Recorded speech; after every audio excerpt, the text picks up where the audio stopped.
Bonjour à tous, Tania du 26 Nissan Shana Pshuta.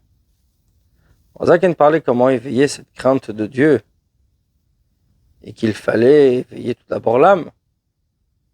L'éveiller, c'est-à-dire par la tchouva, et méditer à la grandeur de Dieu et savoir qu'il y a une oreille qui écoute, un œil qui voit, que Dieu est présent. Zaken continue et dit Vegam qui est notre moutagouf, même s'il n'a pas de forme de corps, Ré Adraba, mais au contraire, à Kol Galou Viadoua le Fana. Tout est dévoilé, connu devant le biais Terseet Lenketz, avec encore plus de force à l'infini. Mais Riataïn Ushmiata Oznader Machal, que la vision par l'œil, ou lui par l'oreille, par exemple. C'est-à-dire, évidemment, quand on parle de Dieu, on dit il faut méditer, comprendre, qu'il y a une oreille qui t'entend et un œil qui te regarde. Évidemment, Dieu n'a pas de corps. Et donc parler d'oreille et d'œil pour Dieu. Néanmoins, savoir que chez Dieu, c'est réellement infini. C'est encore plus que s'il y avait vraiment une oreille ou vraiment un œil. C'est-à-dire que la méditation et la réflexion qu'on demande ici, si déjà un roi, un être humain, qui a un œil matériel, une oreille matérielle, on craint, on a peur qu'il entende, qu'il voit ce qu'on fait. À plus forte raison Dieu, qui est partout. Rak seulement, Valder Machal, c'est l'exemple, comme un homme qui connaît au Margish Beatzmo, il ressent lui-même, Kol Machena, Sevinifal, Bechad, Mikol Ramach et Varaf. Tout ce qui se fait, tout ce qui agit sur ces 248 membres, comme au corps, comme le front, le chaud, Afiluchom, Shibezipon et Raglaf. Ne serait-ce que la chaleur de ses ongles, des orteils, Ader Machal par exemple, Imnir Vebeur, s'il se brûle au feu. Pourquoi on parle de l'ongle? Même que l'ongle est qu'un membre, quelque chose d'extérieur, on peut le couper, ça ne fait pas mal, il n'y a pas de douleur. Et on parle ici des ongles, des pieds, et non pas des mains, puisque c'est le membre le plus inférieur. C'est-à-dire, mais l'homme sait ce qui se passe. Il le ressent, et pas uniquement l'homme lui-même le ressent, mais tous ses membres le ressentent. Vechein est ainsi, Mahutam vatzmutam, leur essence, vechol mashimit pael baem, tout ce qui s'émerveille, odeo markish bemocho. Il sait, il ressent dans son cerveau. C'est-à-dire que ce savoir, c'est plus que l'oreille, c'est plus que l'œil. C'est-à-dire que quand on entend quelque chose, n'est pas lié avec la chose. Quand on voit quelque chose, ça ne nous concerne pas, ça ne nous concerne pas. Mais le fait de ressentir la chose, c'est encore plus fort. Même si on ne le voit pas et même si on ne l'entend pas, mais on le ressent parce que ça fait partie de nous. C'est exactement la même chose concernant Dieu. Et comme cette connaissance-là, comme l'homme sait tout ce qui se passe dans son corps, et jusqu'à l'ongle des orteils, Dieu sait tout ce qui se fait chez les créatures, supérieures comme inférieures. Puisque tout est influencé de Dieu, comme c'est écrit, car tout vient de toi. C'est ce qui est dit, que toute créature ne s'est pas effacée devant toi. C'est-à-dire que Dieu sait tout et a conscience de chaque créature, puisque tout est influencé de Dieu.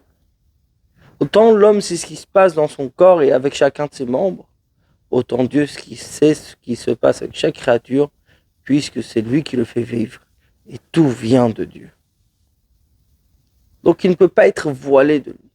Tant qu'un membre, aussi caché, ou aussi bas, ou aussi insensible qu'il est, l'homme sait ce qui se passe avec lui. De la même manière, Dieu sait ce qui se passe avec chacune de ses créatures. Mais comme Rambam a écrit,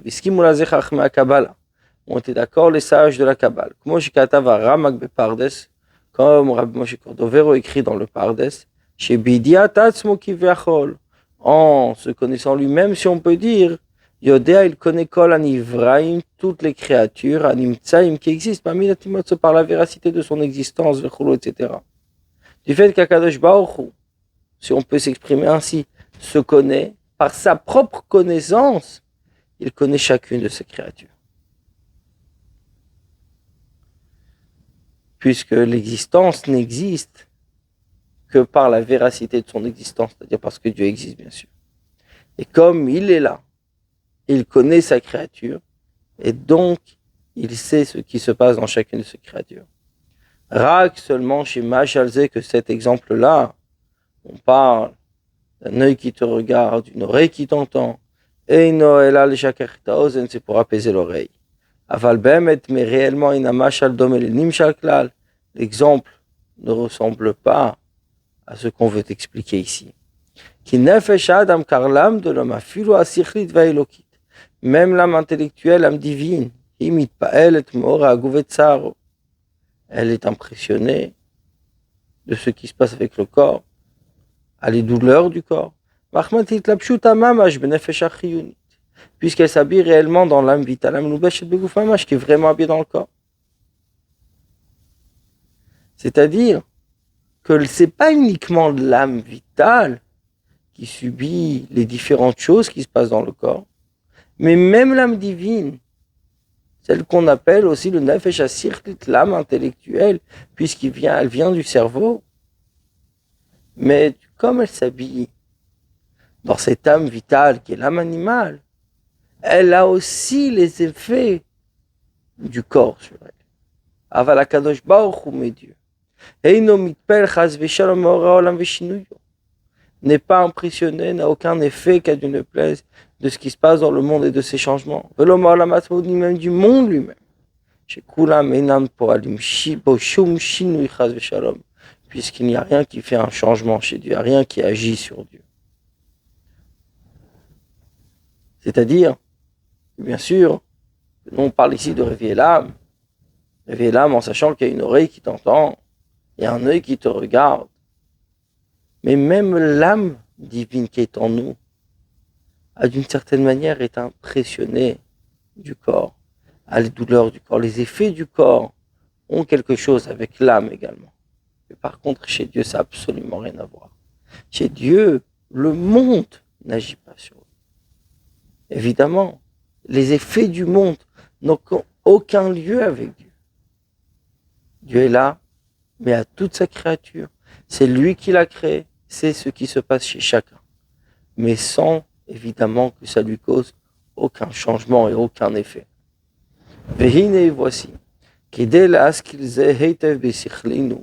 afin de bien le comprendre, Kvar et Richu Chachmaim Besifrem sont déjà allongés ces sages de vérité dans leurs livres. Arkol Israël Ma'aminim Blei Ma'aminim. Mais tout Israël est croyant, fils de croyant.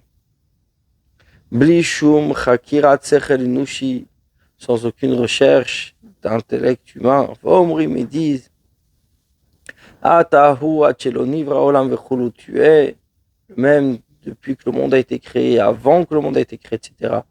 Canal Perekrav, comme nous l'avons vu précédemment dans le 20e chapitre.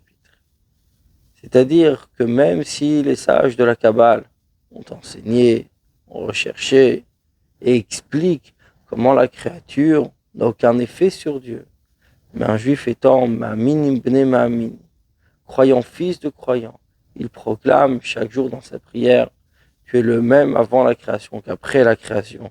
C'est-à-dire que Dieu n'a aucun changement et la création n'a aucun effet sur lui. Mais on est tout de même conscient que c'est lui qui dirige et que toute la création, bien sûr, et chacune de ces créatures dépendent de Dieu. Bonne journée à vous.